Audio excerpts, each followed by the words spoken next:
Okay, good morning. We'll start with this chapter now, coordination compounds. Okay. So, what was the idea behind coordination compounds that we will study? Let's study the background first.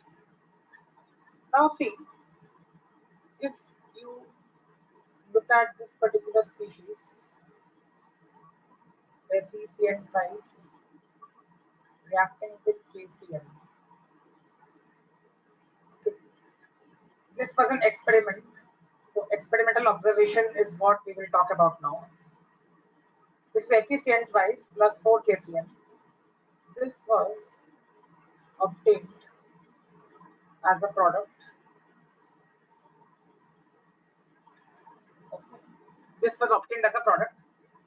Now, when this was studied further, so इसको जब aqueous solution में डाला गया, कहाँ पे aqueous solution में, aqueous solution. तो aqueous solution में जब इसको डाला गया, तभी कुछ अलग ही एक ऑब्जर्वेशन आया. क्या आया? वैसे एक्सपेक्टेशन के हिसाब से तो ये सब आयंस आने चाहिए थे, क्योंकि कोई भी अगर आप सॉल्ट को डिसॉल्व करते हो पानी में तो उसके कैटायन और एनायन अलग हो जाते हैं, तो ये सब आयंस आने चाहिए थे, या आने चाहिए थे. This were expected.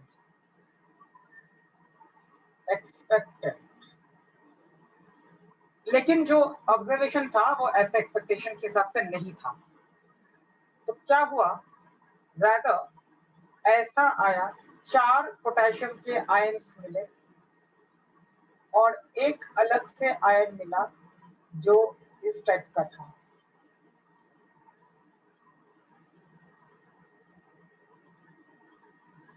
That means in total there were 5 ions produced. By 5, इसके 4 और इसका 1, तो 4 + 1 मिला के 5 ions. So aqueous solution में डालने के बाद 5 ions were produced. This indicates कि ये जो पार्ट है ये further dissociate नहीं हुआ पानी में. That means the species which are present inside the square brackets, यहाँ पे जो है inside the square brackets, वहां पे ये डिसोसिएट नहीं हुए, यानी this behaves as a single entity. Single entity. तो ये पूरी चीज जो है ये एक सिंगल एंटिटी है, यानी ये फर्दर स्प्लिट नहीं हुआ. आपको जो स्प्लिट होके मिला वो ये था पोटेशियम आयंस K+, और दूसरा जो मिला आपको ये वाला species. That means Fe2+ and Cn- were not obtained as ions. ये एक पूरा अलग एंटिटी है जो फर्दर डिस्टर्ब या फर्दर स्प्लिट नहीं हुआ पानी में. दिस टाइप ऑफ स्पीशीज जो मैंने यहाँ पे लिखा है स्क्वायर ब्रैकेट्स के अंदर, इसको हम लोग बोलते हैं coordination sphere. Okay. Also this is called a complex ion. Complex ion. So what is a complex ion? ऐसा कोई जो स्क्वायर ब्रैकेट्स के अंदर लिखा रहेगा उसको हम लोग बोलेंगे कॉम्प्लेक्स आयन. कॉम्प्लेक्स आयन की क्या खासियत रहेगी? कॉम्प्लेक्स आयन की खासियत ये रहेगी कि वो फर्दर स्प्लिट नहीं होंगे, एज अ सिंगल एंटिटी वो बिहेव करेगा और उसके अंदर कोऑर्डिनेशन बॉन्ड्स रहेंगे, यानी कोऑर्डिनेट बॉन्ड्स जो आप लोग बोलते हैं केमिकल बॉन्डिंग में, तो वो होंगे. किसके साथ होंगे? ये आपको जो दिख रहा है this is a metal Fe के साथ ये जो Cn है, इन दोनों के बीच में क्या रहेगा? कोऑर्डिनेट बॉन्ड रहेगा, and that is why the name is coordination sphere. So if I have to write this compound form में, ये तो फिलहाल मैंने आयन के फॉर्म में लिखा है. अगर मैं चाहता हूं कि इसको कंपाउंड फॉर्म में दिखाऊं तो कंपाउंड फॉर्म में भी हम लोग इसको लिख सकते हैं. कंपाउंड फॉर्म में कैसे लिखेंगे इसको हम लोग? कंपाउंड फॉर्म में हम लोग ये लिखेंगे. हाँ, सो कंपाउंड फॉर्म में हम लोग क्या लिखेंगे इसको? Fe6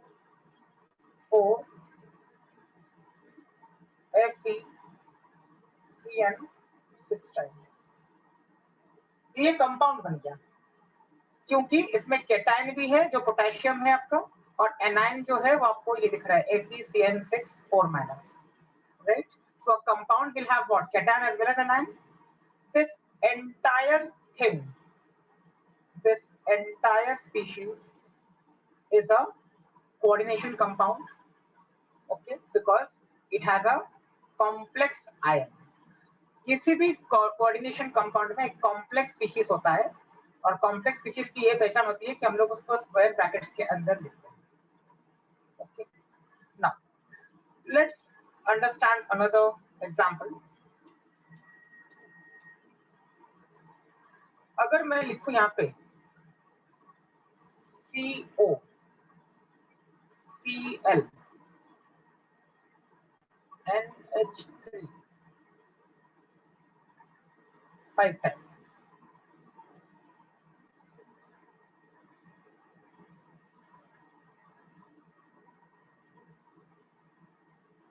ऐसा अगर मैं लिखूं तो ये देखो फिर से एक कोऑर्डिनेशन कंपाउंड बन गया, क्योंकि इसमें भी आपको दिख रहा है एक ऐसा स्क्वायर ब्रैकेट के अंदर स्पीशीज। तो ये पूरी जो चीज है इसको हम लोग क्या बोलेंगे? एक कोऑर्डिनेशन कंपाउंड बोलेंगे, right? Now what about the complex part? ये जो स्क्वायर ब्रैकेट्स में लिखा है वो कॉम्प्लेक्स पार्ट है, ओके। सो कॉम्प्लेक्स पार्ट जो है वो सिर्फ वही वाला पोर्शन है जो स्क्वायर ब्रैकेट्स के अंदर है। जो स्क्वायर ब्रैकेट्स के बाहर है वो कॉम्प्लेक्स का पार्ट नहीं है, वो एक अलग पार्ट हो गया, यानी वो एक आयनाइजेबल पार्ट हो गया, आयनाइजेबल, जो आयन के फॉर्म में जा सकता है। अब देखते हैं इसको अगर पानी में हम लोग डिसॉल्व करेंगे तो एक्वस सॉल्यूशन में ये क्या देगा? एक्वस सॉल्यूशन में ये फिर से कैटायन और एनायन में स्प्लिट हो जाएगा। लेट्स अंडरस्टैंड क्या होगा यहाँ पे। तो अगर मैं इसको एक्वस फॉर्म में डालूं तो फिर से यहाँ पे ये हो जाएगा। स्प्लिट होने जाने के बाद क्या क्या हमको आयन्स मिलेंगे वो देखते हैं। तो एक आयन ये मिलेगा,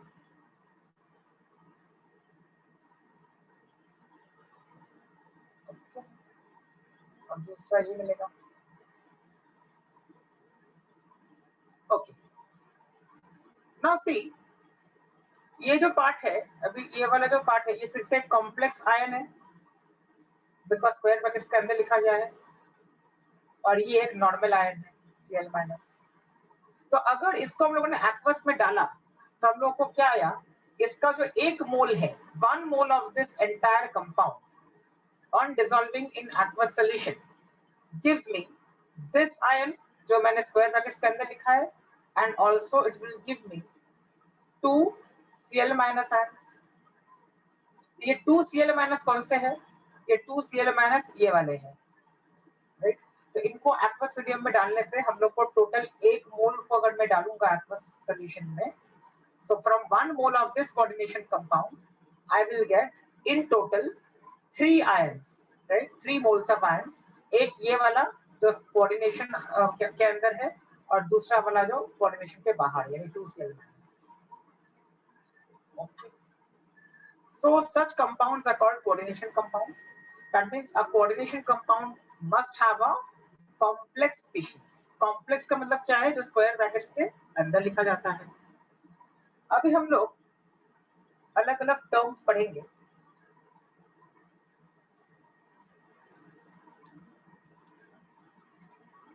अलग अलग टर्मिनोलॉजी यूज होती है वो पढ़ेंगे। Okay, so let's take one example again.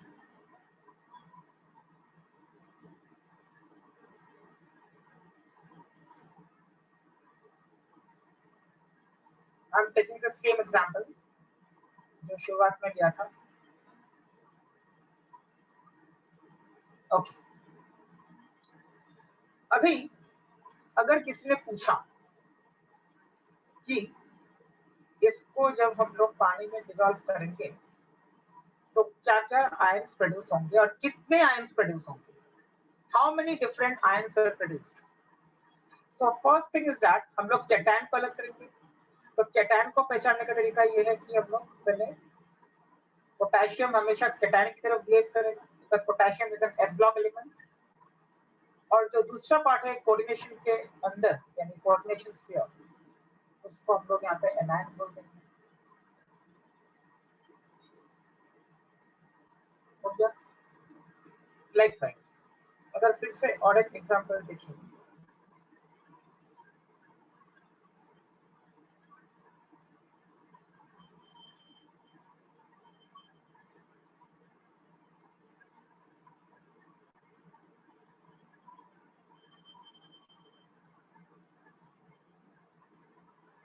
अगर फिर से मैं बोलूं इसको पानी में डिसॉल्व किया तो क्या क्या आयंस प्रोड्यूस होंगे।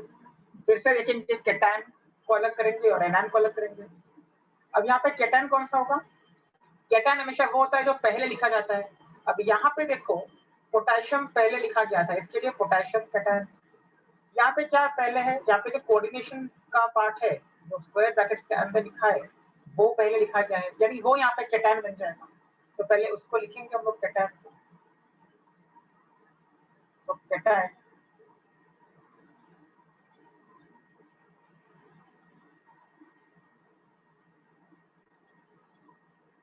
ये कैटायन हो जाएगा +1 चार्ज, और एनायन कौन सा हो जाएगा जो बाद में लिखा गया है यानी Br-। तो ऐसे ये स्प्लिट हो जाएगा। So similarly we can split other coordination compounds as well into cations and anions respectively।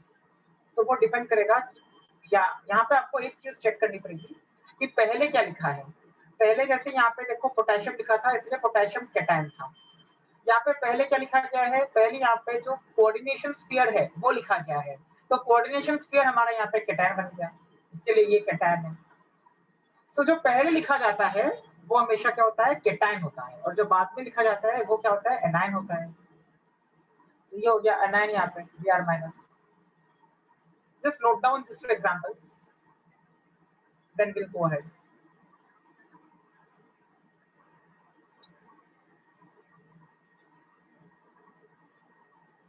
ये वाले तो एग्जांपल्स जो है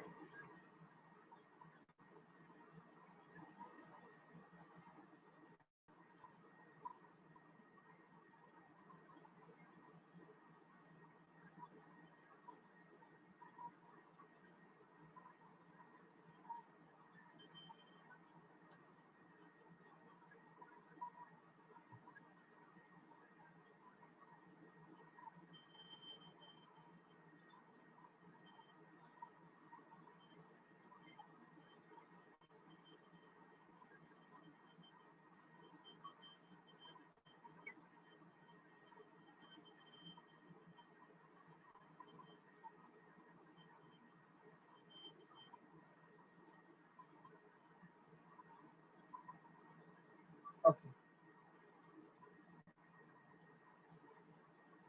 okay now will go ahead with the terminology. क्या क्या टर्म्स यूज होते हैं वो देखेंगे। तो उसके पहले जो बेसिक एक थियोरी दी गई थी वो पढ़ लेते हैं।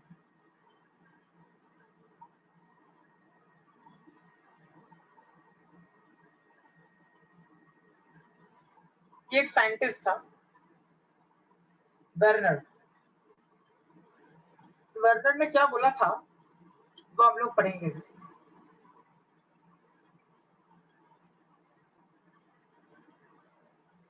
Okay.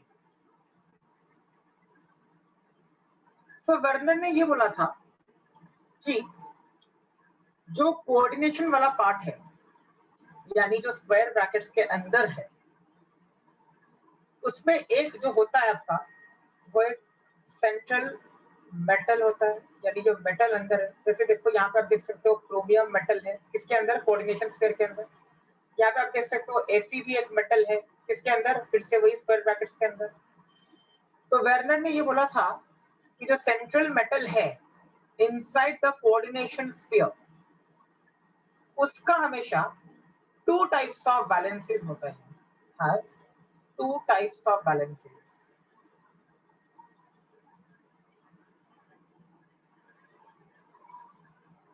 There are two types of valences. What are those two types of valences? First, primary valency,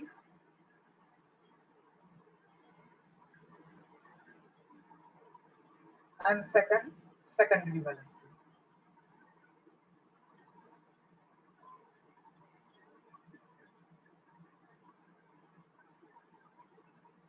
So central metal has two types of valencies. एक प्राइमरी वैलेंसी होती है और एक secondary valency.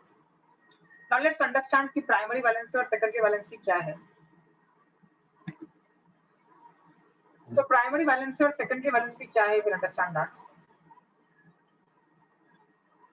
So primary valency. अब देखो कोई भी एक एग्जांपल फिर से उठा लेंगे हम लोग.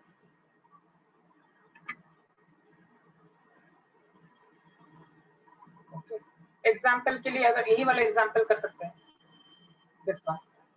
अब ये वाला एग्जांपल है, इसके अंदर अगर देखना है आपको देख सकते हैं. मैं लिख रहा हूँ फिर से प्राइमरी वैलेंसी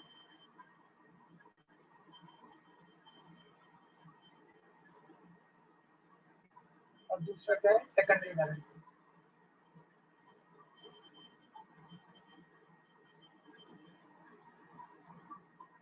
किसका होता है प्राइमरी वैलेंसी और सेकेंडरी वैलेंसी? जो सेंट्रल मेटल होता है. सेंट्रल मेटल कौन सा है? जो मेटल अंदर है स्क्वायर ब्रैकेट्स के. तो प्राइमरी वैलेंसी क्या होती है? प्राइमरी वैलेंसी ये होती है जो oxidation state of the metal. Oxidation state of the metal. For example, if we look at this compound, this particular species, तो इसमें क्या है आपका? ये वाला जो पार्ट है, this is the coordination sphere, यानी कोऑर्डिनेशन के अंदर है. तो ये जो स्क्वायर ब्रैकेट्स वाला पार्ट है, इसके अंदर सेंट्रल मेटल कौन सा है? सेंट्रल मेटल ये है Fe, राइट. तो जो Fe का ऑक्सीडेशन स्टेट रहेगा उसको हम लोग क्या बोलेंगे? Primary valency of Fe. Primary valency is the oxidation state of the metal. तो प्राइमरी वैलेंसी जो है वो oxidation state of the metal है. अब यहाँ पे क्या है वो प्राइमरी वैलेंसी? इस एग्जांपल में चेक करते हैं. तो अगर मैं यहाँ पे बोलूं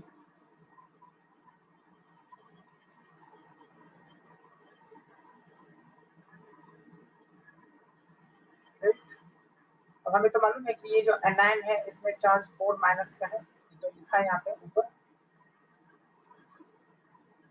let the oxidation state of Fe be equal to x. निकालना है ऑक्सीडेशन स्टेट हमें. So let the oxidation state of Fe be equal to x. जैसे रिडॉक्स रिएक्शंस में करते हैं हम लोग वैसे ही कर रहे हैं. ये जो है Cn साइनाइड है. साइनाइड Cn के ऊपर चार्ज क्या होता है? -1. सो आई राइट Cn के ऊपर क्या है चार्ज? -1. ओवरऑल जो चार्ज है इस कोऑर्डिनेशन स्फीयर का वो क्या है? -4. यहाँ पे लिखा है 4 माइनस, दैट इज -4. तो अगर मैं ऑक्सीडेशन स्टेट निकालने की कोशिश करूं Fe की, तो x plus 6 into -1 is equal to -2. ऐसे निकालते हैं ऑक्सीडेशन स्टेट. 6 इंटू -1 क्यों है? बिकॉज साइनाइड के 6 है बाहर लिखा ब्रैकेट के, right. 6 units of cyanide are there. एक साइनाइड के ऊपर -1 चार्ज होता है. तो अगर हम लोगों ने यहाँ पे ऑक्सीडेशन स्टेट निकाला यानी x का वैल्यू निकाला, तो x का वैल्यू कितना आएगा? +2 आएगा.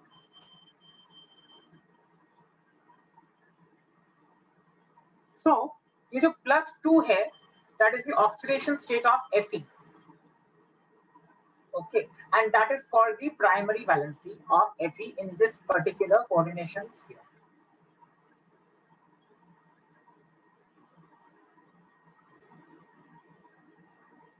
All right. अब सेकेंडरी वैलेंसी पे आते हैं.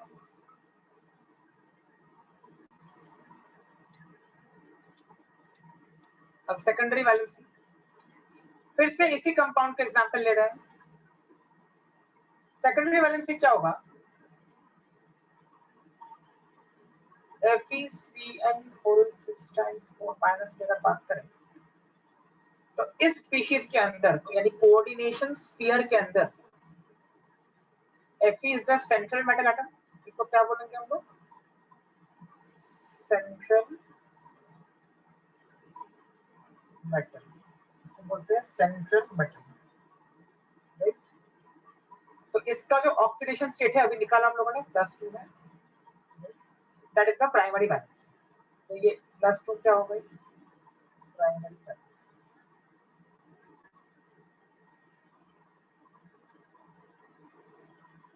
अब इसी चीज का Fe का सेकेंडरी वैलेंसी निकालेंगे। सेकेंडरी वैलेंसी क्या होती है as per the Werner's theory. अब देखो इस ब्रैकेट के अंदर there are six species which are forming bonds with Fe। तो जितने कोऑर्डिनेट बॉन्ड्स बन रहे हैं, आई रिपीट, जितने कोऑर्डिनेट बॉन्ड्स सेंट्रल मेटल के साथ बन रहे हैं उसको हम लोग बोलते हैं सेकेंडरी वैलेंसी। यहाँ पे सेकेंडरी वैलेंसी क्या रहती है, so here the secondary valency will be 6।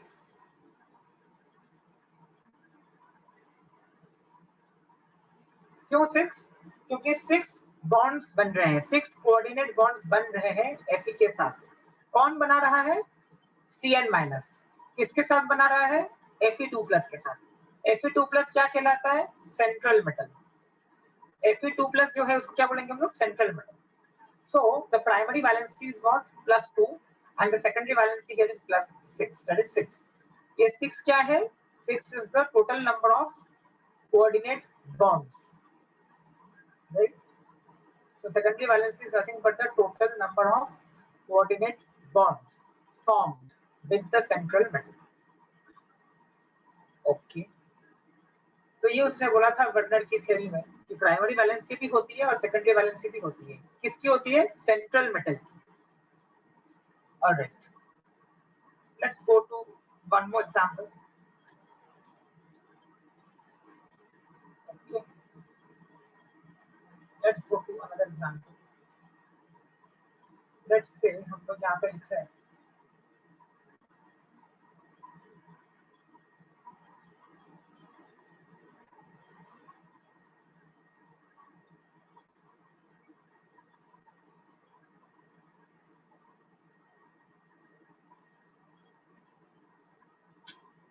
दूसरा एग्जांपल। अगर इसमें हम लोग देखेंगे,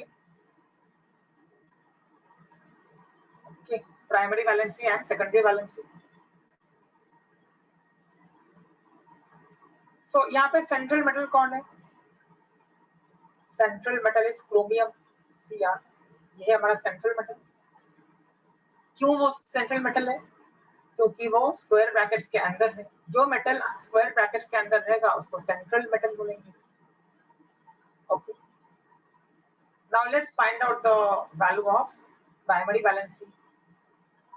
प्राइमरी वैलेंसी क्या होती है, सेंट्रल मेटल की जो ऑक्सीडेशन स्टेट है, ऑक्सीडेशन स्टेट सेंट्रल मेटल का जो है इसको बोलेंगे primary valency. Okay, so again if you look at this particular species, तो ये जो पार्ट है कोऑर्डिनेशन स्फीयर का जो पोर्शन है इसको हम लोग स्प्लिट करेंगे, यानी उसके ऊपर चार्ज ओवरऑल अगर निकालने की कोशिश करेंगे तो क्या चार्ज आएगा, ये जो पूरा चीज है ये वाला, इसके अंदर चार्ज क्या आएगा, 2+ का आएगा। क्यों 2+ का आएगा, क्योंकि हमें मालूम है Cl का तो -1 होता है। Cl का अगर -1 है और इसका +2 है तो ही ये फॉर्मूला आएगा ना। जैसे आप इनऑर्गेनिक में बचपन में MgCl2 का अगर लिखते हो तो Mg का +2 है चार्ज और Cl का -1 है तो ही ये फॉर्मूला MgCl2 आता है। वैसे ही यहाँ पे है, यहाँ पे Cl2 है, यहाँ पे जैसे MgCl2 था। तो इसका मतलब ये जो पोर्शन है कोऑर्डिनेशन स्फीयर, इसका चार्ज क्या होगा, +2 होगा, तो ही तो ये फॉर्मूला आएगा। क्योंकि Cl का तो -1 चार्ज है, ये जो Cl बाहर लिखा गया है, राइट। तो ये जो पूरा कोऑर्डिनेशन स्फीयर है उसका जो चार्ज है वो क्या है, +2। Let's find out the oxidation state of chromium. X पकड़ लेंगे इसको, फिर से ऑक्सीडेशन स्टेट ऑफ क्रोमियम को। अमोनिया इज न्यूट्रल तो उसको 0। ओके, अमोनिया पे कोई चार्ज तो होता नहीं है तो अमोनिया इज न्यूट्रल। Cl पे फिर से -1 चार्ज है। तो अगर मैं X की वैल्यू निकालूं तो क्या आएगा, x plus 5 into 0 plus -1 is equal to overall charge on that part is. So अगर इसको ये करेंगे सॉल्व तो x की वैल्यू क्या आ जाएगी +3. That means here the oxidation state of chromium is +3. Oxidation state of chromium क्या है यहाँ पे +3 है, तो वही उसकी प्राइमरी वैलेंसी होगी. So 3 is the primary valency of chromium. So 3 क्या है, इसका जो प्राइमरी वैलेंसी है वो क्या रहेगा,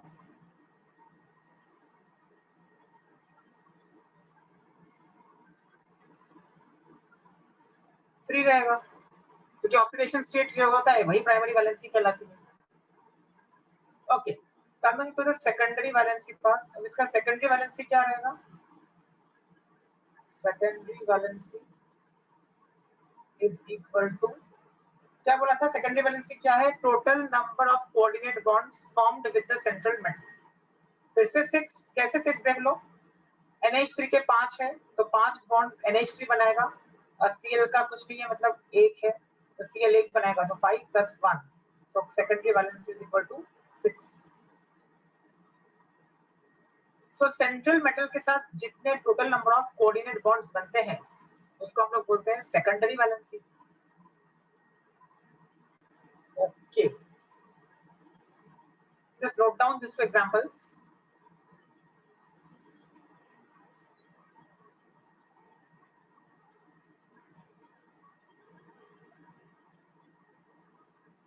ये वाला एक एग्जांपल था, ये वाला एक example.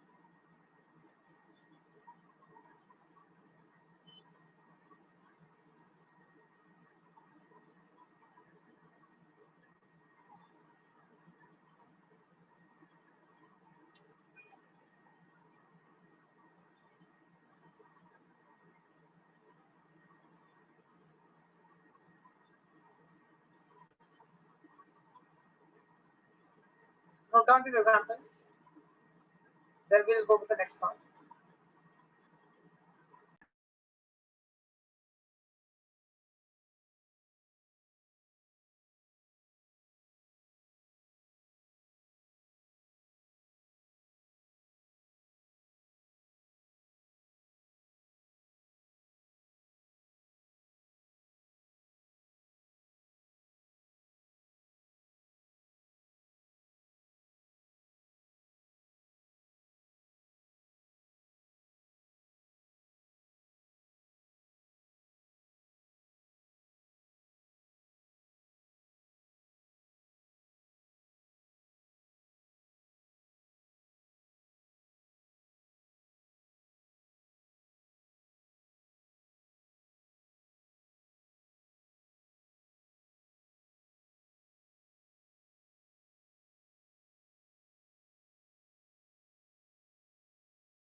All right, we'll go to the next part now.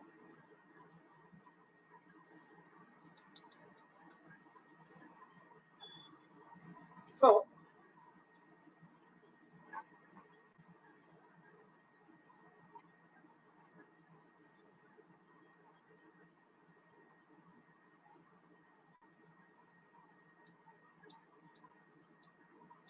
हम लोगों ने वर्नर्स थ्योरी देखी है, क्या है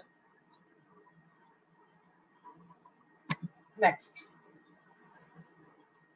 Okay, the next question is let's try and understand some basic terms. Terminologies को बोलते हैं, वो टर्म्स देखते हैं. तो अभी हम लोग वो टर्म्स देखेंगे,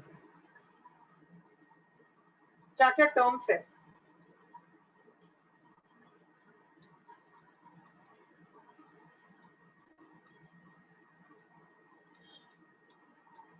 okay,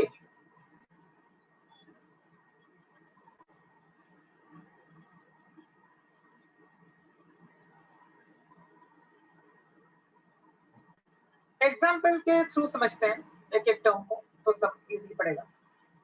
So let's start with one example again. Let's take the same age-old example. Everybody is familiar with this. So we'll go ahead with this. Okay. So एक एक टर्म को मैं अभी एक्सप्लेन करता हूँ. First thing is that already we all have done, that is coordination sphere. जो बार बार हम लोग बोल रहे थे वही टर्म है. अब यहाँ पे कोऑर्डिनेशन स्फीयर क्या होगा इस पर्टिकुलर स्पीशीज का? वही होगा जो स्क्वायर ब्रैकेट्स के अंदर का पार्ट है. स्क्वायर ब्रैकेट्स के अंदर का पार्ट क्या है? FECN 6 times. अब भूलना मत, ये 4 माइनस चार्ज लिखना जरूरी है, क्योंकि ऐसा हो सकता है कि वो चार्ज कैटायन हो या एनायन हो, जैसे हम लोगों ने एग्जांपल में देखा. यहाँ पे देखो पोटेशियम पहले लिखा गया है और ये पोर्शन बाद में लिखा गया है. That is why this is considered to be the anion. जो पहले लिखा जाता है वो कैटायन होगा, जो बाद में लिखा जाता है वो एनायन होगा. Okay, so coordination sphere is here the anion. Also, at the same time, I can say, what is the complex ion here? The complex ion will also be the same as the coordination part. So again, the complex ion is here, right? Complex ion. Complex क्यों है? क्योंकि वो square brackets के अंदर है. क्यों ऐसा है? क्योंकि वो एक सिंगल एंटिटी है जो फर्दर डिसोसिएट पानी में नहीं होता है, तो वो एज वन स्पीशीज एग्जिस्ट करता है. और क्यों कोऑर्डिनेट पार्ट उस कोऑर्डिनेट बॉन्ड क्यों बनाता है? क्योंकि जो Fe2+ है वो Fe2+ के पास वेकेंट ऑर्बिटल्स है, वेकेंट d ऑर्बिटल्स है. We know that any 3d series metal has d orbitals. अब Fe2+ है तो Fe2+ में वेकेंट d ऑर्बिटल्स होंगे, और उन वेकेंट d ऑर्बिटल्स में ये साइनाइड जो है Cn- अब इलेक्ट्रॉन्स देगा. अब साइनाइड आयन जो है वो क्या है? वो इलेक्ट्रॉन देता है. That means we can say that the central metal ion is accepting electrons from cyanide. Rather, in other words, we can also say that cyanide is donating electrons to Fe2+, right? और कैसे donate कर रहा है? Coordinate bond से donate कर रहा है. क्यों हम लोग उसको कोऑर्डिनेट बॉन्ड बोल रहे हैं? क्योंकि जो इलेक्ट्रॉन पेयर है, आई रिपीट, जो इलेक्ट्रॉन का पेयर है वो साइनाइड से ही आ रहा है. Fe से कोई इलेक्ट्रॉन नहीं जा रहा है साइनाइड की. तो Fe को सिर्फ इलेक्ट्रॉन्स आ रहे हैं. कितने इलेक्ट्रॉन्स आ रहे हैं? एक एक साइनाइड से 2 इलेक्ट्रॉन्स आ रहे हैं. इसके लिए हम लोग क्या बोलते हैं? It is a pair of electrons donated by each Cn-, right? A pair of electrons. Pair of electrons कौन डोनेट कर रहा है? साइनाइड आयन डोनेट कर रहा है. So Cn- is donating electron pair to the Fe2+ ion. Okay, that is why a coordinate bond is formed. तो हम लोग अभी इसको कॉम्प्लेक्स आयन बोल रहे हैं क्योंकि कोऑर्डिनेशन स्फीयर का पार्ट है ये आयन, राइट? सो इसको हम लोग क्या बोल रहे हैं? Complex ion. What is the meaning of complex ion? Any species, I mean any ion which has a coordination sphere is called a complex ion, right? What is coordination sphere? That portion which has coordinate bonds with the central metal is called coordination sphere, existing as a single entity. तो ये complex ion का भी definition आप लोग समझ गए. Okay, now if I ask you what is a central metal, तो obviously वो तो हम लोग पहले ही कर चुके हैं. सेंट्रल मेटल क्या है यहाँ पे? Central metal is what? Fe. Central metal ion, short form में मैं इसको CMI लिख रहा हूँ, तो सेव टाइम है, इसको CMI लिखेंगे। कौन है यहाँ पे? Fe2+। वो Fe2+ कैसे आया? 2+, ऑक्सीडेशन स्टेट निकाल के आया। ऑक्सीडेशन स्टेट निकालना तो हम लोगों ने किया कुछ टाइम पहले, राइट? तो ये कुछ टर्मिनोलॉजी है जो हम लोग देख रहे हैं। So start noting down this. There are some more terms. First note down this.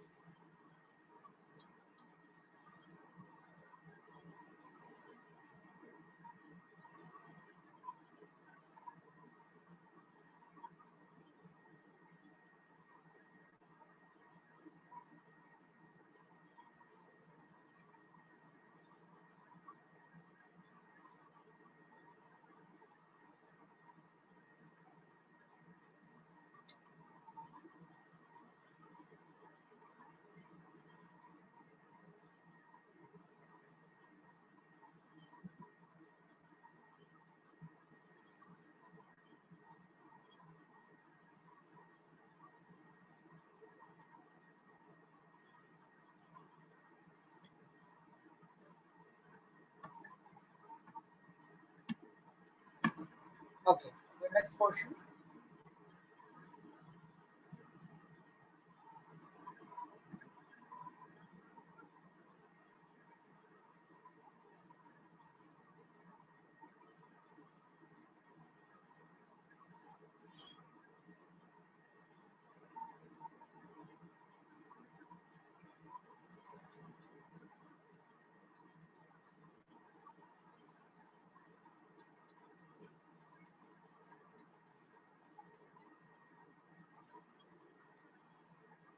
All right. So let's do the other terms now. एक था सेंट्रल मेटल, एक था कोऑर्डिनेशन स्फीयर, एक था complex ion. So we have understood these terms. Now let's do the other terms.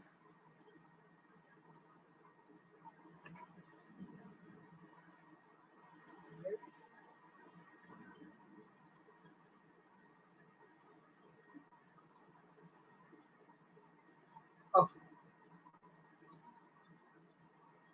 So हो गया क्या? Complex ion.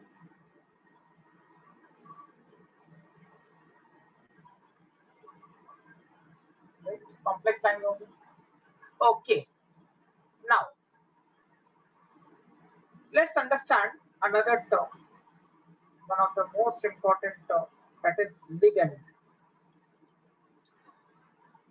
अब लिगेंड क्या है? लिगेंड वही है जो सेंट्रल मेटल को इलेक्ट्रॉन्स डोनेट करते हैं, उनको क्या बोलते हैं? लिगेंड्स. यहाँ पे लिगेंड कौन है अपना? Cyanide is the ligand. Cyanide is the ligand because cyanide is the one which is providing electrons to Fe. जो भी सेंट्रल मेटल के आजू बाजू लिखे रहेंगे, यानी सेंट्रल मेटल को छोड़ के जो बाकी चीजें हैं इसके अंदर, कोऑर्डिनेशन स्फीयर के अंदर, उसको हम लोग क्या बोलते हैं? लिगेंड्स बोलते हैं. तो लिगेंड यहाँ पे कौन है? Cn- लिगेंड है. Okay, next term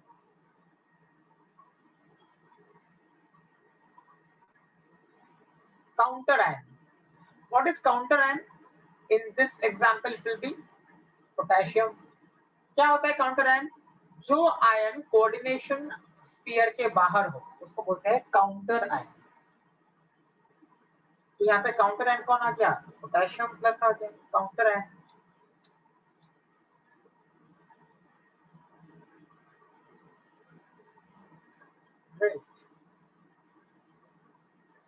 right down this.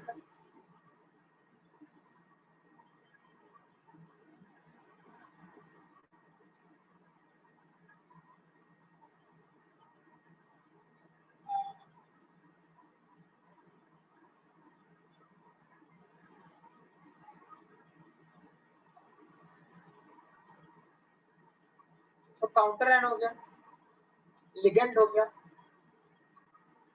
Okay, so potassium plus is the counter ion, K plus.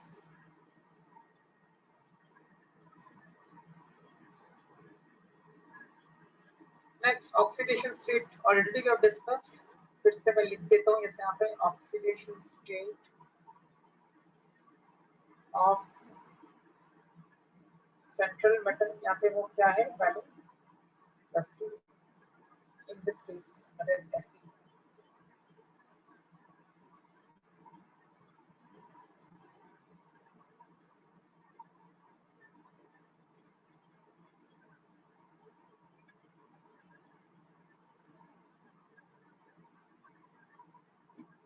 Okay, central metal का ऑक्सीडेशन स्टेट क्या है +2 Fe का।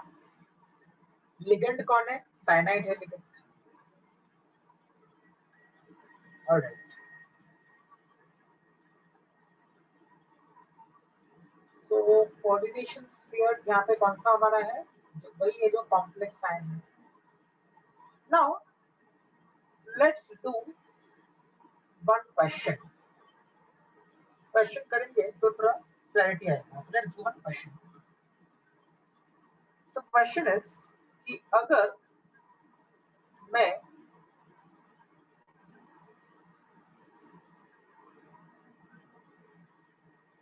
AgNO3 के साथ रिएक्ट कराता हूं इस चीज को, CONH3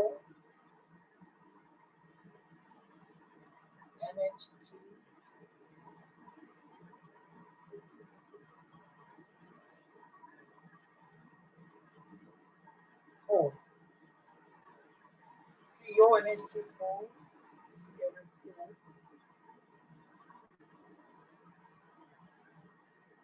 अगर मैं ये रिएक्शन कोशिश करता हूँ करने की, AgNO3 is reacting with this, अगर मैंने क्वेश्चन में ये बोल दिया कि इसका 1 मोल लिया गया है, इस कंपाउंड का भी 1 मोल ही लिया गया है, अगर ऐसा बोला है 1 mole of AgNO3 reacts with 1 mole of this compound, the question is how many moles of AgCl are obtained. इसका ये है how many moles of AgCl are obtained. अब AgCl बनने के लिए क्या कंडीशन है, Ag का +1 है चार्ज यहाँ पे, अगर AgCl बनना है that means I must have Ag plus Cl minus. अब Cl माइनस आयन जब तक अवेलेबल ना हो तब तक AgCl बन नहीं सकता। तो अगर AgCl का बनना है, if I want AgCl to be formed, then Ag plus has to react with something which can provide Cl minus ions. Then only AgCl will be obtained. अब इस कंपाउंड में से 1 मोल इसका अगर लिया गया है तो इसमें देखेंगे कि कितने क्लोराइड आयंस अवेलेबल है। Now see, whatever is inside the coordination sphere will not be able to ionize. Remember this. जो भी कोऑर्डिनेशन स्फीयर के अंदर है, जैसे मैंने बोला है, वो आयनाइज नहीं हो सकता है क्योंकि वो as a single entity coordination sphere के अंदर ही रहेगा, आप कितना भी उसको पानी में डिसॉल्व करो। That means these two Cl will not be affected or impacted in the reaction because they are inside the coordination sphere. Whatever is ionizable always lies outside the coordination sphere, and this is only this portion, which means I have only 1 chloride ion which can come out, and hence I will get only 1 mole of white precipitate of AgCl. Right? 1 mole of AgCl मिलेगा यहाँ पे। Similarly एक और अगर question हम लोग करेंगे तो और भी क्लैरिटी आ जाएगी। लेट्स से फिर से मैं ले रहा हूँ Ag, नहीं, let's say I am taking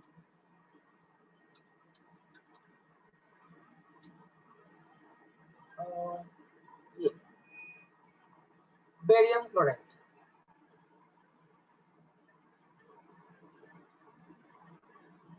Let's say I'm taking barium chloride. Barium chloride लिया है मानो, बेरियम क्लोराइड लेने के बाद मैं बोलता हूँ कि बेरियम क्लोराइड का रिएक्शन कराओ। बेरियम क्लोराइड का रिएक्शन कराओ एक ऐसे कोऑर्डिनेशन कंपाउंड से, और फिर हम लोग ये बोलने की कोशिश करेंगे कितने moles of barium sulphate form होंगे।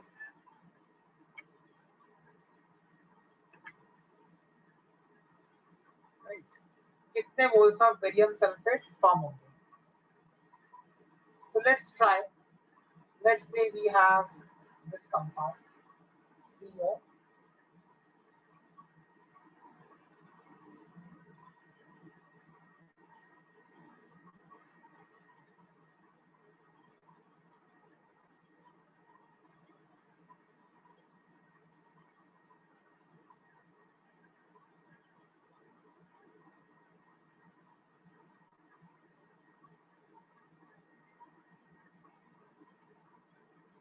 अगर ये कंपाउंड है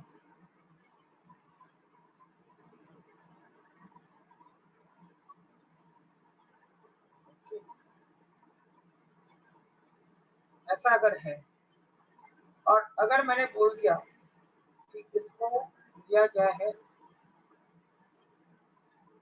excess, barium chloride is added in excess to this compound, then how many moles of barium sulfate are formed? इसका कितना मोल है? 1 मोल है, एक्सेस में लिया गया है BaCl2 को। Now from our knowledge of stoichiometry we know that जो एक्सेस में लिया गया है उस पे हमारे प्रोडक्ट के मोल्स डिपेंड नहीं करते हैं, यानी जो चीज लिमिटिंग रिएक्टेंट है उस पे हमारे प्रोडक्ट के मोल्स हमेशा डिपेंड होते हैं। इस कंडीशन में कौन हमारा लिमिटिंग रिएक्टेंट है? This one, the coordination compound. Why? Because उसका बोला गया है कुछ मोल लिया गया है और इसका एक्सेस है, एक्सेस ऑफ बेरियम क्लोराइड है, तो उस पे तो डिपेंड करेगा नहीं क्योंकि वो एक्सेस में है। Now 1 mole of this species is taken, the entire thing, और हम लोग को ये पूछा गया है how many moles of barium sulphate will be form. Barium sulphate बनने के लिए क्या है कंडीशन? ये Ba+2 फॉर्म में है, अगर Ba2+ फॉर्म में है तो एंड सल्फेट का कितना होता है चार्ज? -2 होता है सल्फेट का चार्ज, बेरियम का चार्ज +2, सल्फेट का चार्ज -2, तो barium sulphate will be a white precipitate. अब हम लोग को ये देखना है कि यहाँ पे सल्फेट कितना है। 1 मोल ऑफ दिस कंपाउंड में कितना सल्फेट है? एक सल्फेट है, एक ही मोल है ना बाहर, ये स्क्वायर ब्रैकेट्स के बाहर, जो स्क्वायर ब्रैकेट्स के बाहर है सिर्फ वही आयनाइज हो सकता है, यानी यहाँ पे एक ही मोल ऑफ बेरियम सल्फेट है,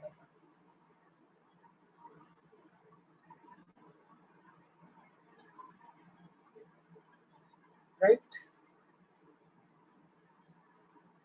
So these are certain questions based on Werner's theory, क्योंकि हम लोग ये देख रहे हैं कि क्या ऑक्सीडेशन स्टेट है, क्या उसका प्राइमरी वैलेंसी है, क्या उसका सेकेंडरी वैलेंसी है। नाउ इंपॉर्टेंट टर्म, हम लोग बार बार सेकेंडरी वैलेंसी यूज कर रहे हैं। सेकेंडरी वैलेंसी जो है वो वेर्नर ने टर्म दिया था, वेर्नर साइंटिस्ट जो था उसने ये टर्म दिया था secondary valency, but now we call this term as coordination number और CN। This is the term, ये क्या है? CN क्या है? CN is equal to coordination number.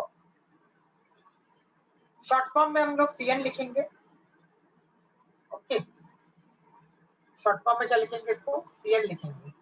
Henceforth, if I write CN का मतलब होगा क्या? Coordination number, okay. So what is this coordination number? The coordination number can be defined as the number of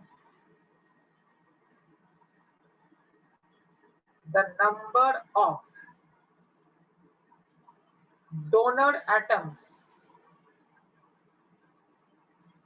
donor मतलब क्या? जो देता है electron. Number of donor atoms present in the ligands, right? Or we can also say it is the total number of coordinate bonds formed।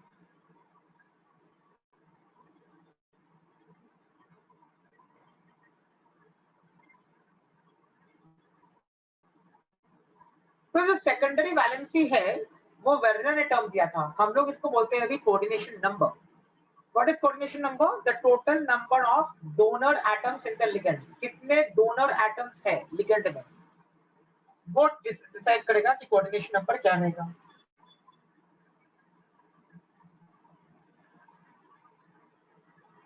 So the total number of donor atoms in the ligands to which the central metal is bonded, यानी central metal जिसके साथ bonds बना रहा है, किनके साथ bonds बना रहा है? डोनर एटम्स के साथ। डोनर एटम्स कौन है? जो लिगेंड्स में प्रेजेंट है। एग्जांपल देखते हैं अभी एक अगर मैं बोलूं PT Cl6 2-, अगर ये मैं बोलूं this is one complex ion, right, because square brackets के अंदर है, overall charge is -2.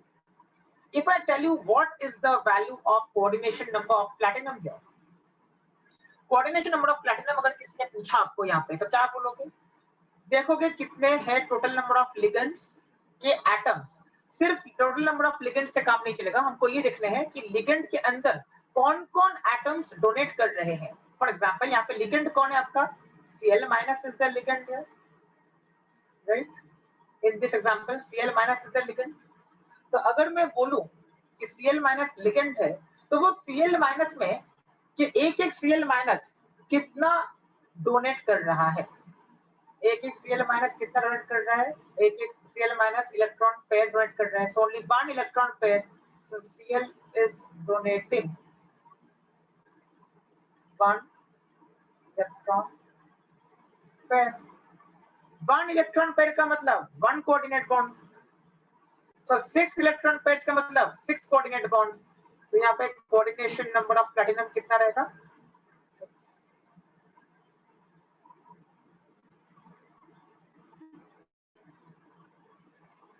right, so here the coordination number of platinum is how much?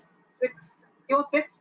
क्योंकि 6 क्लोराइड आयंस डोनेट कर रहे हैं। क्या डोनेट कर रहे हैं? Electron pair.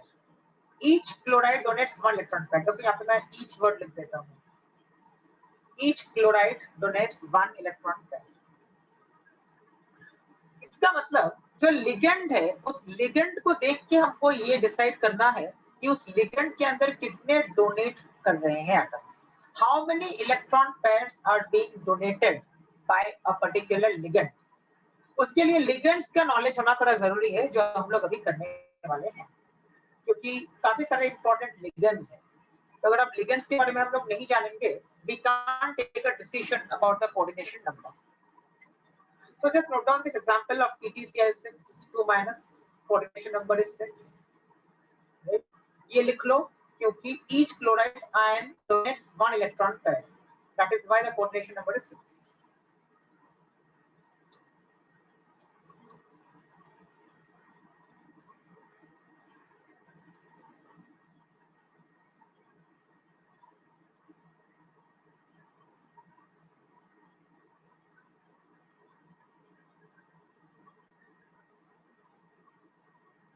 अभी एक और एग्जांपल मैं यहाँ पे दे रहा हूँ। फॉर एग्जांपल कोऑर्डिनेशन नंबर के लिए एक और एग्जांपल दे रहा हूँ।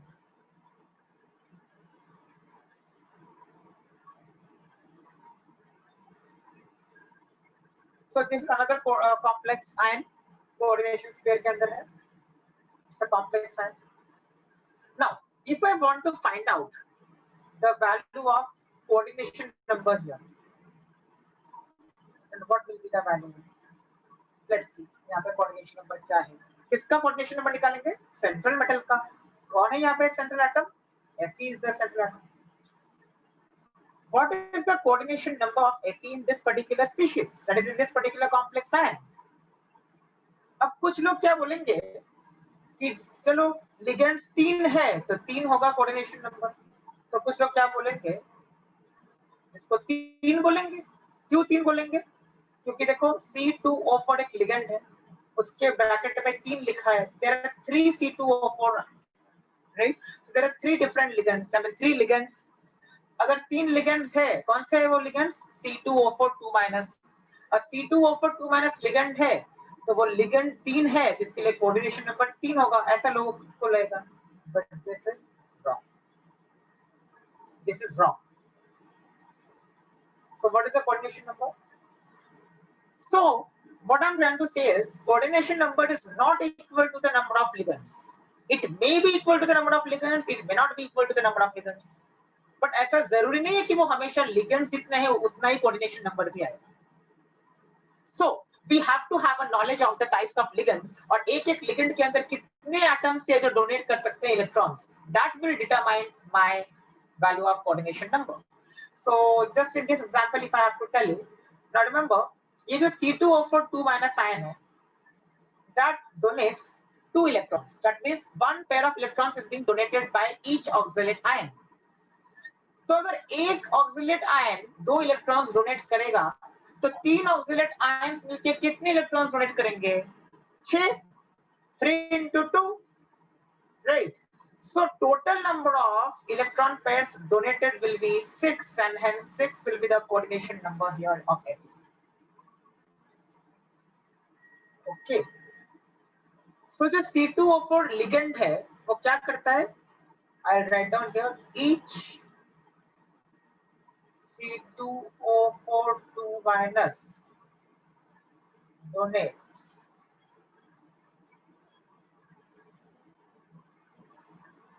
2 pairs of electrons. तो ये हम लोग पढ़ेंगे कि कौन कौन से लिगेंड्स बेसिक हमको पता होने चाहिए बोर्ड एग्जाम लेवल के लिए, कौन से बेसिक लिगेंड्स है जो बार बार यूज होते हैं हमारे क्वेश्चंस में. We will do those ligands. Okay, फिलहाल ये एग्जांपल्स लिख लो. यहाँ पे कोऑर्डिनेशन नंबर 6 है, 3 नहीं है. क्यों? क्योंकि each C2O4 2 minus donates 2 pairs of electrons. Therefore 3 C2O4 2 minus will donate 3 to 6 pairs of electrons, and hence coordination number is 6. These are the two important examples. एक आपका ये वाला और एक आपका ये वाला. तो ये दोनों आप एग्जांपल्स लिख लीजिए.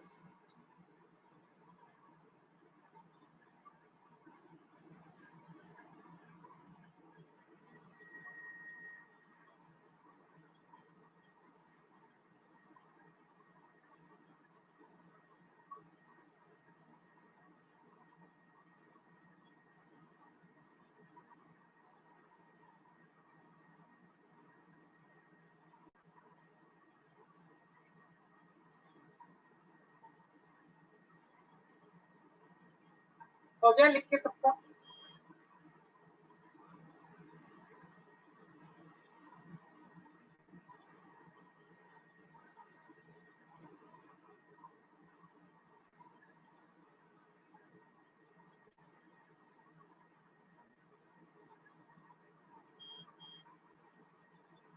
Okay,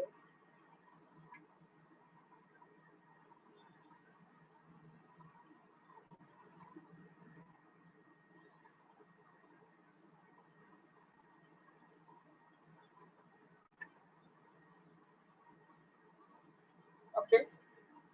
So these two examples for coordination number we have discussed. Now things will be better once we do the ligands. कौन-कौन से ligands है, वो क्या करते हैं, कितने इलेक्ट्रॉन्स देते हैं. Okay, before that, I'll give you a type of shortcut which you have to remember. तो वो आपको थोड़ा हेल्प करेगा कोऑर्डिनेशन नंबर पता करने में. तो वो मैं अभी बताता हूँ.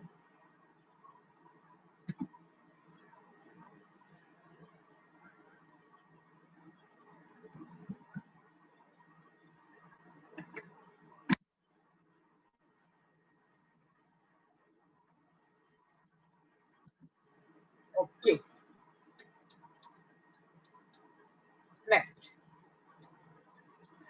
नेक्स्ट पार्ट करते हैं.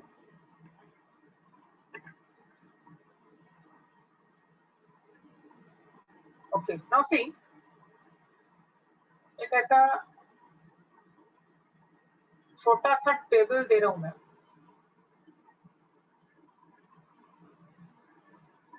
कोऑर्डिनेशन नंबर आपको याद करने के लिए कौन कौन से मेटल आयंस के क्या क्या कोऑर्डिनेशन नंबर्स यूजुअली होते हैं. This will be like a shortcut. It will be easy for you to understand. तो अगर मैं यहाँ पे लिखूं कॉमन वंस, जो बहुत कॉमन है मैं वो लिख रहा हूँ. Okay. First 3D series. 3D series metal with +3 as oxidation state. 3D series मतलब क्या?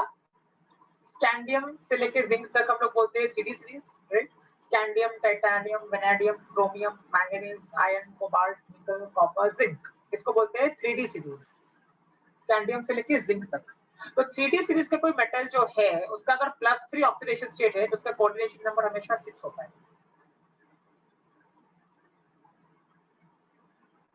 ये आपको बताना चाहिए.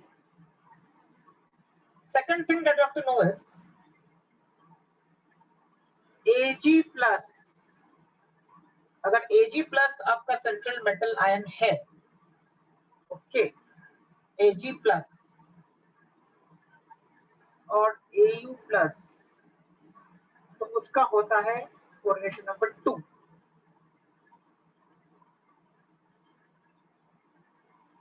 ओके, नेक्स्ट Pd2+ यानी platinum 2 ion, Pd2+. What is Pd2+? Palladium. Pd is what? Palladium, right? Ag3+ and Au3+. अगर ऐसा हो गया तो उनका कोऑर्डिनेशन नंबर क्या होता है? 4. तो इन चारों का जो कोऑर्डिनेशन नंबर है वो क्या है? 4.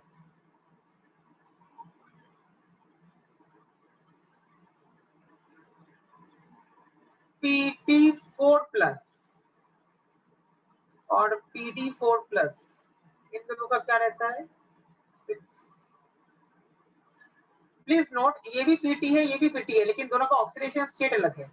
एक का +2 है, एक का +4 है, तो उसके हिसाब से कोऑर्डिनेशन नंबर भी चेंज हो जाता है. Okay, Zn2+, Cd2+. What is Cd? Cadmium. Ag2+, यानी मर्क्यूरिक. इनका क्या होता है? तो ये कुछ चीजें हैं जो आपको याद अगर रखनी है तो you can remember this. Competitive exams, JEE, NEET, CET, इनके लिए भी आपको ये काम आएगा. जो कुछ मेटल आयंस जो बहुत ज्यादा कॉमन है उनके मैंने दे दिए.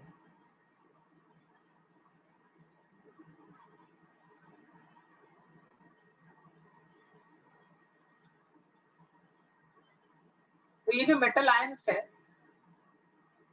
इनका कोऑर्डिनेशन नंबर आपको याद करना है. तो बाजू में लिखा है coordination number. Write down these examples, I mean this table type.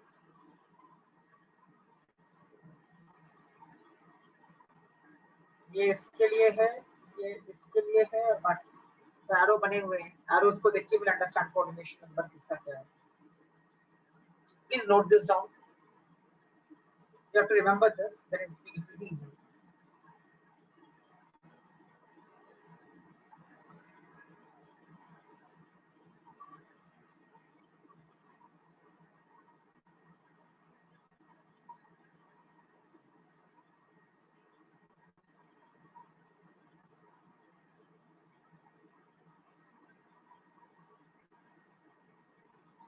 Okay.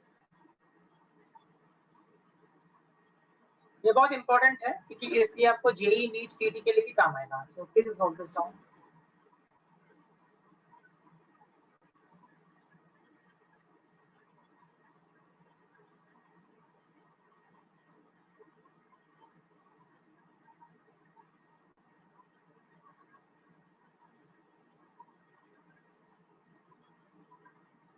Done हो गया लिख के सबका?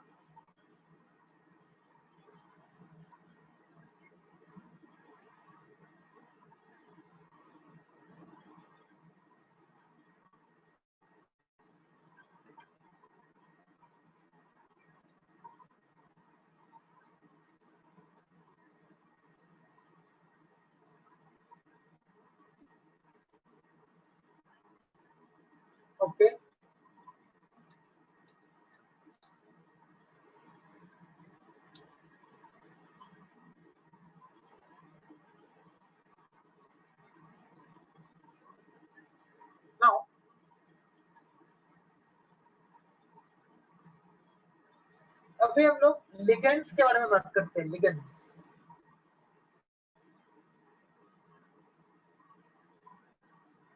कुछ लिगेंड्स के classifications, you see that.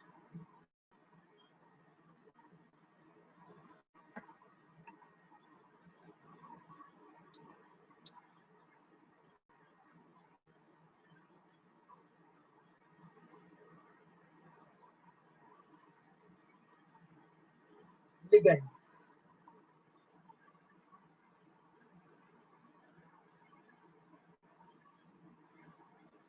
So ligands के क्लासिफिकेशन कैसे होते हैं? Now ligands can be of different types. So if I am telling you classification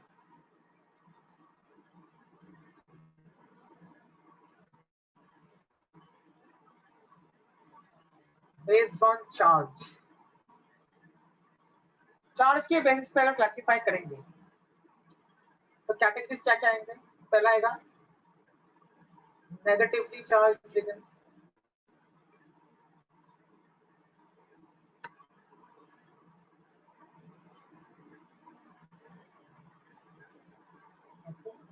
classification based on charge. So a negatively charged ligands, then neutral ligands,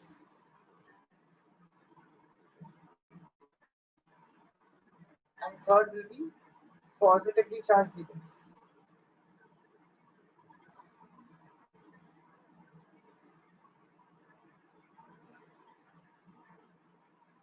On the basis of charge, if we classify, तो ये तीन types होंगे। Examples करेंगे अभी हम लोग।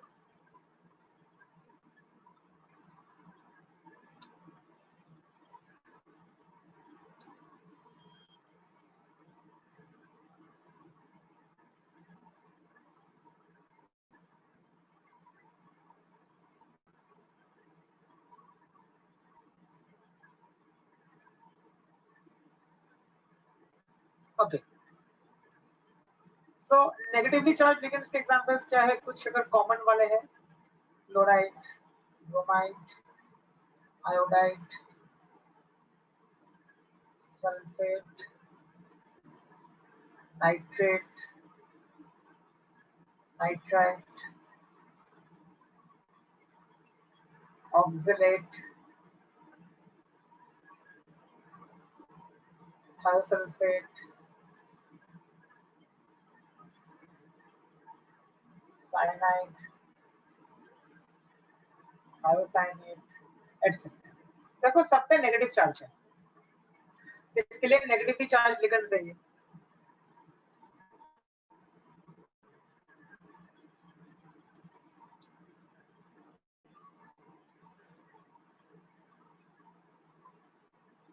सो write down examples, basic examples कुछ है, और भी कई सारे हो सकते हैं, मैंने कुछ लिखे हैं कॉमन वाले। कार्बोनेट कर सकते हो आप, carbonate CO3 2-।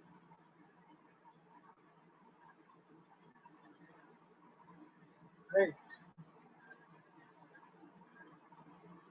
Okay. Neutral ligands की बात करते हैं। सबसे कॉमन तीन है, एक कार्बन मोनोऑक्साइड, एक वाटर, एक अमोनिया। ये तीन सबसे ज्यादा कॉमन आप देखोगे जो न्यूट्रल लिगेंड्स है। न्यूट्रल का मतलब क्या है? देखो इन तीनों पे कोई चार्ज नहीं है। ऐसा ऑर्डर हो सकता है PH3 फॉस्फीन, ऐसा हो सकता है ये सब। एक होता है ये,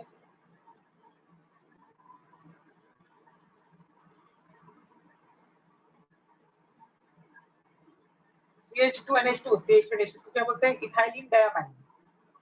ठीक, ये सब देखो न्यूट्रल है, ये सब क्या है? न्यूट्रल है। थर्ड, थर्ड क्या है? Positively charge ligands. Okay, now there may be a doubt in your mind कि अगर वो पॉजिटिवली चार्ज लिगेंड है तो फिर वो ऑलरेडी उसके ऊपर पॉजिटिव चार्ज अगर है तो वो फिर इलेक्ट्रॉन कैसे देगा? राइट, ये हो सकता है ना डाउट कि अगर कोई चीज ऑलरेडी पॉजिटिवली चार्ज है तो उसमें तो इलेक्ट्रॉन्स की कमी है ना, तो वो फिर से कैसे इलेक्ट्रॉन देगा किसी को? So that is why understand this, जो चीज है पॉजिटिवली चार्ज लिगेंड के अंदर, जो एटम पॉजिटिवली चार्ज्ड है वो कभी भी डोनेट नहीं करता है, क्योंकि उस पर तो पॉजिटिवली चार्ज है already. That particular atom which has a positive charge will not act as a donor atom, but some other species in that same ligand, यानी कोई दूसरा जो डोनर एटम रहेगा उसी लिगेंड के अंदर, वो डोनेट करेगा इलेक्ट्रॉन्स को. एग्जांपल देखो,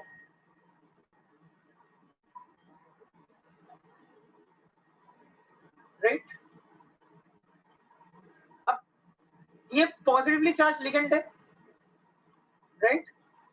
ये वाला जो नाइट्रोजन है इसके ऊपर ये +1 का फॉर्मल चार्ज इसलिए आ गया है क्योंकि ये जो नाइट्रोजन का लोन पेयर था वो अभी नहीं है, क्योंकि वो अभी हाइड्रोजन के साथ बॉन्ड बना चुका है. इसके लिए तो +1 charge. So this nitrogen does not have any lone pair available on it, and it has already formed a bond with hydrogen. That is why you see it as NH3+. लेकिन ये वाला nitrogen तो अभी भी है ना, इसके ऊपर तो लोन पेयर है, तो ये वाला can act as a donor, donate करने वाला डोनर. तो ओवरऑल जो लिगेंड है that's a positively charge ligand, but it is still acting as a ligand because this nitrogen has a lone pair and this lone pair can be donated. यानी overall जो ligand है वो अभी भी positively charge ही है, लेकिन जो इसके ऊपर एक नाइट्रोजन एटम के ऊपर जो लोन पेयर है that lone pair can be donated and hence this can act as a ligand. Okay, so देखो ओवरऑल चार्ज पॉजिटिव है लेकिन फिर भी this is a ligand because of this lone pair. This lone pair can be donated to the central metal and hence this can act as a ligand. Okay. तो ये जो common वाले कुछ है, और एक एग्जांपल दे देता हूँ NO+, ये भी एक है. सो कॉमन कुछ एग्जांपल से आपको पता होना चाहिए. ओके, इनको हम लोग क्या बोलते हैं, एनायनिक लिगेंड्स भी बोल सकते हैं, एनायनिक लिगेंड्स. और इसको क्या बोल सकते हैं, कैटायनिक लिगेंड्स. क्यों कैटायनिक? क्योंकि उनके ऊपर पॉजिटिव चार्ज है, तो कैटायनिक लिगेंड्स बोल सकते हैं हम लोग. सो ये जो फर्स्ट वाला एग्जांपल है ये किसके है, एनायनिक लिगेंड्स के लिए. सेकंड वाले में जो एग्जांपल्स है वो किसके लिए है, न्यूट्रल लिगेंड्स के लिए है. और थर्ड वाले में जो एग्जांपल्स दो लिखे हैं वो क्या है, कैटायनिक लिगेंड्स है. सो ये एग्जांपल्स जो बहुत कॉमन है वो आपको पता होने चाहिए. Please note this down examples.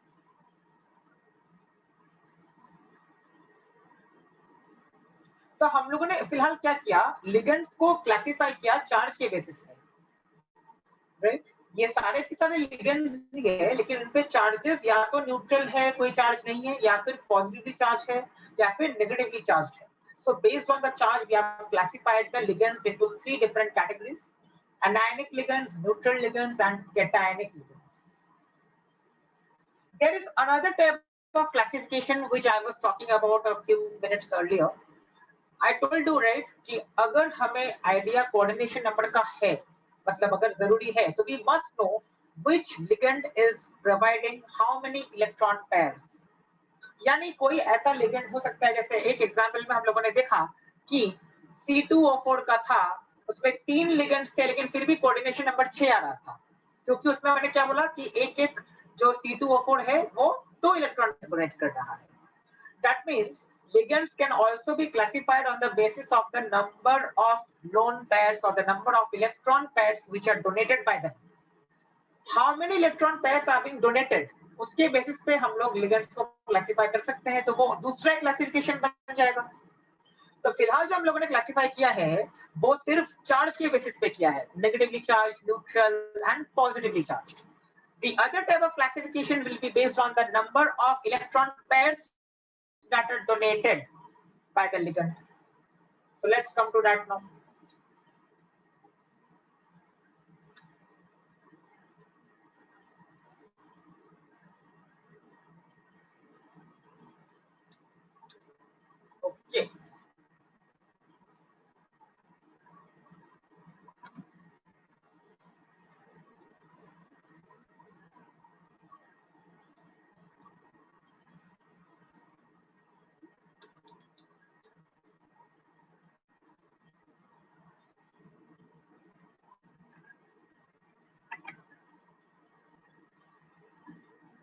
let's come to that now.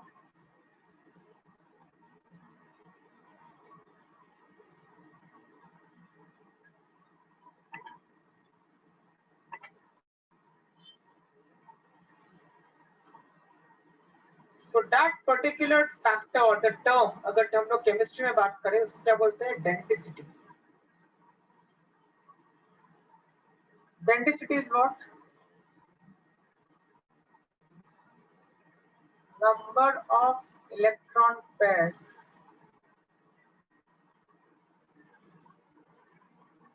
donated by one ligand.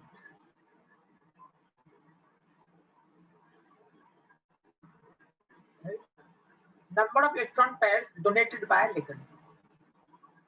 So based on denticity, ligands can be classified.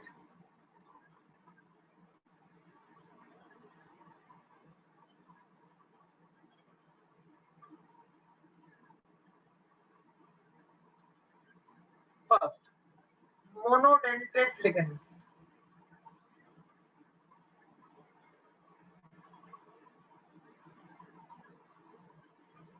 Okay. Monodentate को यूनिडेंटेट भी बोलते हैं. Unidentate.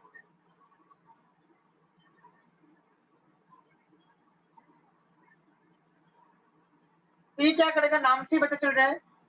Mono means one. That means the denticity is one. That means what? Only one electron pair will be donated by that ligand. Examples: fluoride, bromide, iodide. जितने भी halides हैं, water. Remember, भले ही oxygen पे दो lone pairs हो, लेकिन donate एक ही होता है. Oxygen donates only one electron pair, so it is called a monodentate ligand. Water is a monodentate ligand. Ammonia, इसमें नाइट्रोजन के ऊपर एक लोन पेयर है, ये डोनेट होता है. Phosphine, PH3 is called phosphine. Phosphorus पे एक लोन पेयर है, ये डोनेट हो सकता है. Right? So these all are what? Monodentate ligands. Common examples of monodentate ligands. Okay. और कौन है यहाँ पे? ये भी है.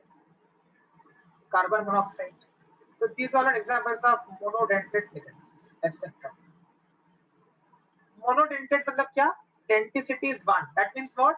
Only one electron pair will be donated by that particular ligand. हर इनमें से जितने examples लिखे हैं, हर कोई एक ही इलेक्ट्रॉन पेयर डोनेट करता है. Okay. Second, bidentate ligands.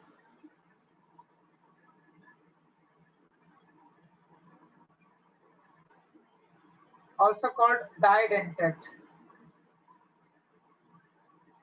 Right?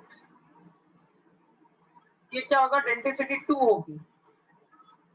मतलब एक एक लिगेंड दो इलेक्ट्रॉन पेयर्स देगा, उसके अंदर दो डोनर एटम्स रहेंगे. Right? For example,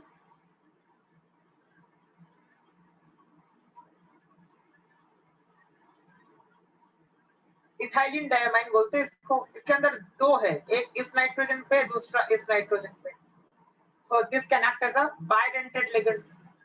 right? Bidentate ligand क्या है? जो दो इलेक्ट्रॉन पेयर्स दे सकता है, क्योंकि उसके अंदर दो डोनर एटम्स हैं. If I ask you which are the two donor atoms in this particular species, तो आप क्या बोलोगे? The two nitrogen atoms are the donor atoms in this particular ligand. Okay.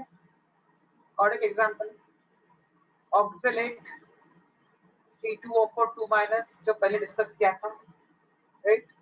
इसमें दो ऑक्सीजन के ऊपर जो नेगेटिव चार्ज है वो होते हैं donors. So there are two oxygen atoms which are donating. Okay, two oxygen atoms which are donating the electrons, right? And hence we will call oxalate as bidentate. क्या है ये? oxalate है. oxalate is bidentate. Right? इसका क्या है नाम? Ethylene डायम. इसको short form में हम लोग बोलते हैं कोऑर्डिनेशन कंपाउंड्स के चैप्टर में EN. आपको ये बताना चाहिए ये short form EN is used for this entire ligand. Okay, this entire ligand के लिए शॉर्ट फॉर्म क्या होता है? EN। ओके,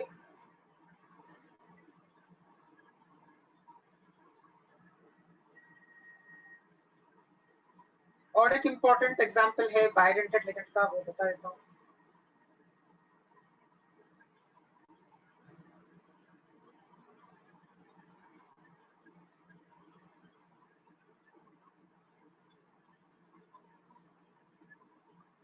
और एक इंपॉर्टेंट एग्जांपल है, वो ये बता देता हूँ बायडेंटेड लिगेंड का। NH2CH2 COO minus. यहाँ पे कौन से डोनर एटम्स? एक आपका ये वाला नाइट्रोजन है जिसके ऊपर लोन पेयर है, और एक ये वाला ऑक्सीजन है जिसके ऊपर ये वाला माइनस चार्ज है। okay? ये भी एक आपका बायडेंटेड लिगेंड है। One is this nitrogen atom which is acting as a donor atom. The other one is this oxygen atom which is acting as a donor atom because that oxygen has a negative charge. Right? इसका क्या नाम है? इसको बोलते हैं GLY। इसका charge होता है minus. Okay, these are short forms. It's a OX is a short form of oxalate. This is ethylene diamine. Full form की अगर बात करें तो, right? और इसका फुल फॉर्म अगर बोलेंगे तो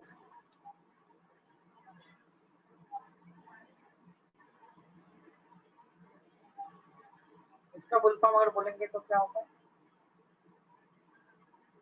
glycinato. Glycinate is the ligand. Glycinate. It is called glycinate.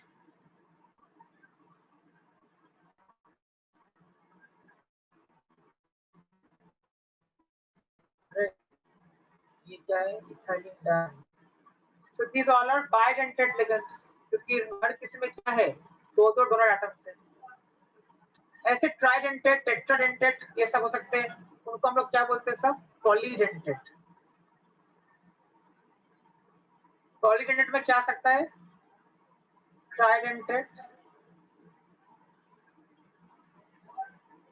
Tetradentate,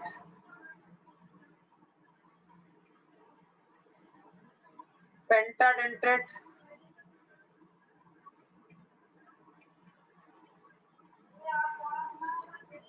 hexadentate.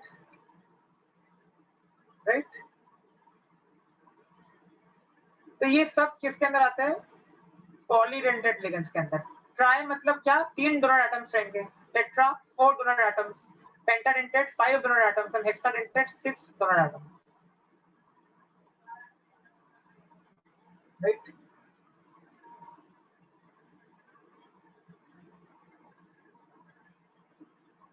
Okay, hexadentate का एक इंपॉर्टेंट एग्जांपल आपको बताना चाहिए। इसका एग्जांपल होता है EDTA4 माइनस। ये बहुत इंपॉर्टेंट है एग्जाम के लिए। EDTA4 minus. EDTA4 माइनस जो होता है वो एक हेक्साडेंटेट लिगेंड होता है। अब देख लेते हैं कैसे होता है हेक्साडेंटेट।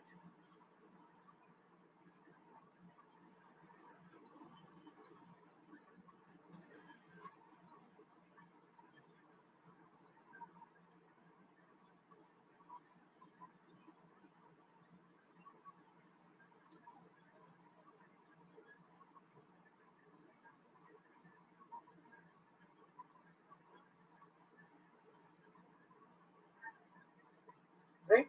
ऐसा है, ये एन के ऊपर एक है, इस एन के ऊपर एक है, यहाँ पे ऑक्सीजन है, यहाँ पे ऑक्सीजन है, यहाँ पे ऑक्सीजन है, यहाँ पे ऑक्सीजन है। टोटल कितने हो गए? 6। सो EDTA is a hexadentate ligand. इसका फुल फॉर्म क्या है? Ethylene diamine tetra acetate.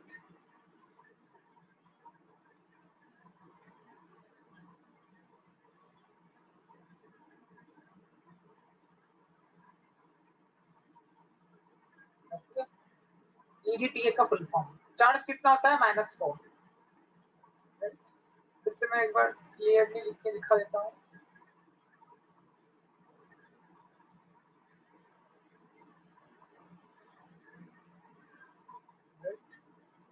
ऐसा है।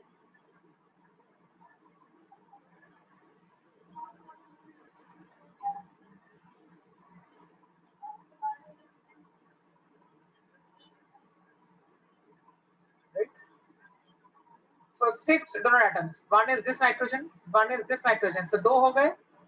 ये ऑक्सीजन, ये ऑक्सीजन, ये ऑक्सीजन, ये ऑक्सीजन, 4 ऑक्सीजन। So 4 ऑक्सीजन और 2 नाइट्रोजन मिला के 6. This is an important example of hexadentate ligand. In exam, if they ask you give an example of polydentate ligand, तो आप ये example दे सकते हो। ये बहुत ज़्यादा famous example है। So we have completed classification of ligands. Okay.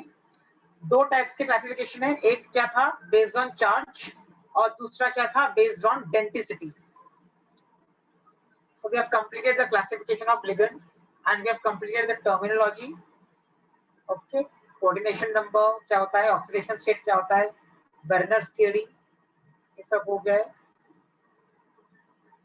So in the next lecture we'll do a bit more about ligands, और भी कुछ टाइप्स के ligands करेंगे और उसके बाद हम लोग नोमेनक्लेचर चालू करेंगे IUPAC का। Thank you.